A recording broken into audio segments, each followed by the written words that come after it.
ఏపీలో ఇప్పటికిప్పుడు ఎన్నికలు జరిగితే CM ఎవరవుతారు? Chandrababu CM, Jagan CM? ఖచ్చితంగా కామెంట్ చేయండి. ఉద్యోగులను చంద్రబాబు దారుణంగా మోసం చేశారని Andhra Pradesh government employees federation chairman Venkatarama Reddy మండిపడ్డారు. ఉద్యోగులకు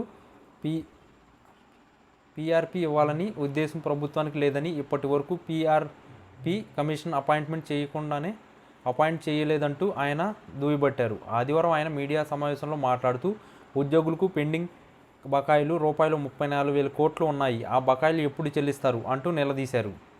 ఉద్యోగుల సమస్యలను పట్టించుకోవడం లేదు, ఉద్యోగులకు ఇచ్చిన హామీలను ప్రభుత్వం నెరవేర్చాలి, కాంట్రాక్ట్ ఉద్యోగులను ఎందుకు రెగ్యులేట్ చేయడం లేదు, ఉద్యోగుల సమస్యలను పట్టించుకోవడం లేదు, మాకు ప్రమోషన్లను ఇంక్రిమెంట్ ఇవ్వకపోగా పని ఒత్తిడి పెంచారు, ఇంటింటి సర్వేల పేరుతో ఉద్యోగులను ప్రభుత్వం వేధిస్తుంది, ఉద్యోగులను మోసం చేయడమే పనిగా ప్రభుత్వం పెట్టుకుంది అని వెంకటరామరెడ్డి ఆగ్రహం వ్యక్తం చేశారు. ఎన్నికల్లో ఇచ్చిన హామీలు అమలు చేయాలని ప్రభుత్వాన్ని కోరుతున్నాం. ఒక్క డిఏ ఇవ్వడానికి ప్రభుత్వానికి 16 నెలలు సమయం పట్టింది.